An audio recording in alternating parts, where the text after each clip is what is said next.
If you're watching this, you probably believe that I exist.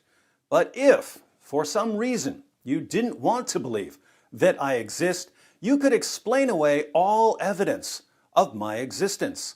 Perhaps I'm a hologram or a CGI. Perhaps you're dreaming. Perhaps powerful mind-manipulating aliens are tricking you into thinking that I exist.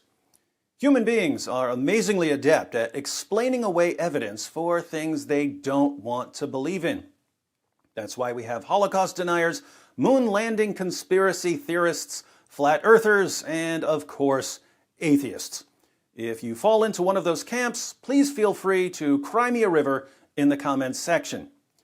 Religion is an emotionally charged topic for many people, and when it comes to religion, no one is as emotional as the people who are often described as the new atheists. Since emotion can cloud our judgment, it's become increasingly common to find these atheistic lumps of outrage trolling social media platforms, claiming that Jesus never existed. Now, it's one thing to be skeptical of Jesus' virgin birth or his resurrection from the dead, but to be skeptical of his existence? To think that Christianity took off in the first century without an actual person named Jesus to set things in motion? To be so angry at Jesus because your parents made you go to church when you were a kid that you become a reality-denying hyper-skeptic who spends all his time posting, "I just don't find the evidence convincing," on Facebook? A Jesus myther might just as reasonably throw himself on the floor of the checkout aisle at Walmart because his mommy wouldn't buy him a pack of Skittles. But don't take my word for it. I asked Dr. Mike Licona, Dr. Gary Habermas, and Dr. William Lane Craig what they think about Jesus mythers. Every once in a while, some people will propose that Jesus never existed. It lasts for a little while and then it goes away. That Jesus did exist is very well attested in the historical literature. It is mentioned by a number of non-Christian sources. For example, Jesus is mentioned by Josephus. Tacitus mentions Jesus. Lucian of Samosata mentions him. Mara Bar-Serapion mentions Jesus. The Talmud mentions him. Josephus mentions the martyrdom of James, the brother of Jesus, who was called the Christ. Again, it's very difficult to have someone who's a brother of someone who did not exist. In addition, we have a number of Christian sources who mention Jesus. We have multiple independent sources with the Gospels. You have Paul, the letters of Paul. You have the book of Hebrews. You have other New Testament literature. These are multiple independent sources, and although they're Christian, you just can't discount them because they're Christian. Well, definitely, I think Jesus existed. But if I were going to give just a kind of a general kind of response, I'd say big picture, little picture. Big picture, from about 1990 with the work of Richard Burridge on the Gospels, and the predominant view in New Testament study today being that the Gospels are in the genre of Greco-Roman bios or biography. That doesn't mean there can't be anything in there that, it doesn't mean the Greeks and Romans don't tell funny little tales sometimes, but it makes the genre is not a fantasy genre. It's a potentially historical genre. So big picture is, with the Gospels, we've got the right data. Specific picture, you're going to have to zero in on the small cases, the so-called red letter words, and some of the key events in Jesus' life. You're going to have to zero in on them and say, all right, did this healing take place? Why? Did this exorcism take place? Why? Did he die on the cross? Why? Was he buried? Where and why? Was he raised from the dead? Who saw him? And what happened to the early church after the resurrection? All those are specific questions for which we have specific data. So I'd say big picture, right genre. Little picture, yeah, we're able to go in there with tweezers and pick out those individual events. I would say those who think that Jesus of Nazareth never existed are well over 100 years out of date. Like Bart Ehrman says famously, he says, if Jesus was crucified, he existed. And since we know he was crucified, he obviously existed, and all those who say he didn't exist are just wrong. Historians today regard the existence of Jesus as a done deal. It's indisputable.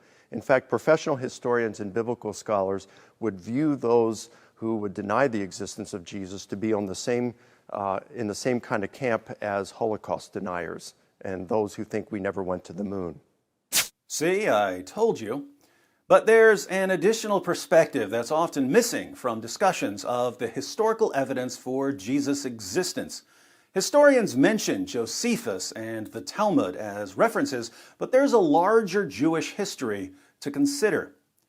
The early Christians, many of whom were Jewish, accused the Jewish leaders of conspiring to hand Jesus over to the Romans for crucifixion. Can you imagine these early Christians pointing a finger at the Jewish leaders for their role in Jesus' execution if the Jewish leaders had no idea what Christians were talking about because Jesus was a mythical figure? Wouldn't we expect the classic Jewish response to Christianity to be something like, "What are you Christians talking about? We've never heard of this Jesus." And yet, that's just never been the Jewish response. Here's Dr. Michael Brown on the Jewish perspective. Well, of course he existed. That's really not in dispute. What's interesting is you have ancient Jewish traditions recorded in the Talmud and what's called Midrashic literature, and they mention someone called Yeshu, and he's mentioned sometimes in a generation or two before when Jesus lived, or a generation or two after, and then the memories seem to be vague. So there's dispute about whether the authors of the Talmud actually knew of this Jesus. Did they put him in the wrong place? Is this referring to someone else? But as you go further on in Jewish history, when you get to Moses Maimonides in the 12th century, he just plainly talks about Jesus being given over to be killed and so on, and why Jews don't follow him. So through Jewish history, there's never really been dispute about his existence. And what's interesting also in the early Jewish literature, for example, 2nd, 3rd century, what's called the Tosefta, you have references to these Jewish sectarians who pray for you in Yeshua's name. And they're saying it's better to die than to have him pray for you, because they were known for having a gift of healing. So the movement is there. There's no denial of it. It's an extreme skeptic only that questions whether he actually existed. But maybe Dr. Mike Licona and Dr. Gary Habermas and Dr. William Lane Craig and Dr. Michael Brown are all biased in favor of Jesus' existence because they're Christians. Maybe they're incapable of being balanced and neutral, unlike the impartial and open-minded internet atheists who spend all their time moaning and wailing about religion on Twitter. Well, let's see what Dr. Bart Ehrman says when a Jesus myther tries to educate him. I know in the crowds you all run around with, it's commonly thought that Jesus did not exist. Let me tell you, once you get outside of your conclave, there's nobody this is not even an issue for scholars of antiquity. It is not an issue for scholars. There is no scholar in any college or university in the Western world who teaches classics, ancient history, New Testament, early Christianity, any related field who doubts that Jesus existed. Don't you just love that condescending tone? I know that in that little wheel of delusion you guys are running on, it's common to deny Jesus' existence. But once you get off that wheel, no one agrees with you. But why, Dr. Ehrman? Why is there a consensus on Jesus' existence? The reason for thinking Jesus existed is because he is abundantly attested in early sources. That's why. And I give the details in my book. Early and independent sources indicate that certainly that Jesus existed. One author that we know about knew Jesus' brother and knew Jesus' closest disciple, Peter. He's an eyewitness to both Jesus' closest disciple and his brother. That sounds exactly like what Christian scholars say. But if experts across the board, conservative Christian scholars, liberal Christian scholars, atheist scholars, agnostic scholars, Jewish scholars, if experts across the board agree that Jesus' existence is not in dispute, what should we think of the atheists who tell us that, based on their careful research on YouTube, they've concluded that Jesus never existed? I think that atheists have done themselves a disservice by jumping on the bandwagon of mythicism, because, frankly, it makes you look foolish to the outside world. If that's what you're going to believe, you just look foolish. You are much better off going with historical evidence and arguing historically. Someone call the burn unit. At the scholarly level, Jesus mythers are as rare as they are angry and biased. But since the internet is home to every insane theory under the sun, you're bound to run into Jesus mythers on various websites and platforms. They're going to challenge you to prove that Jesus existed. And if you accept the challenge, they're going to play skeptic while you present your evidence. I encourage you not to take the bait until you first show them the problem with their methodology. And it's very easy to show them the problem with their methodology.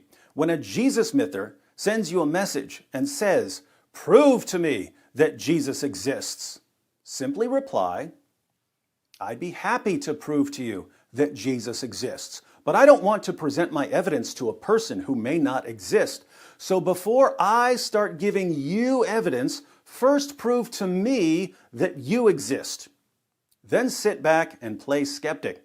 Whatever evidence the person gives for his own existence, just tell him that it's not enough and that you're not convinced. Offer alternative explanations of the evidence he's presenting. Say, "Maybe I'm hallucinating. Maybe I'm on drugs and I don't remember taking them. Maybe I'm the only thing that exists and I've invented you as a character to keep myself entertained. Maybe I'm just a brain in a vat and a mad scientist is sending me signals to make me think that you exist. Maybe I'm in the Matrix. Prove to me that I'm not in the Matrix. Prove it, prove it, prove it." Once your atheist friend fails miserably, once he realizes that when you adopt his methodology, he can't even convince you of his own existence, perhaps he'll start looking for a better methodology. And once he adopts a better methodology, you'll have no problem convincing him that Jesus existed, because only a complete fool would reject the existence of Jesus of Nazareth.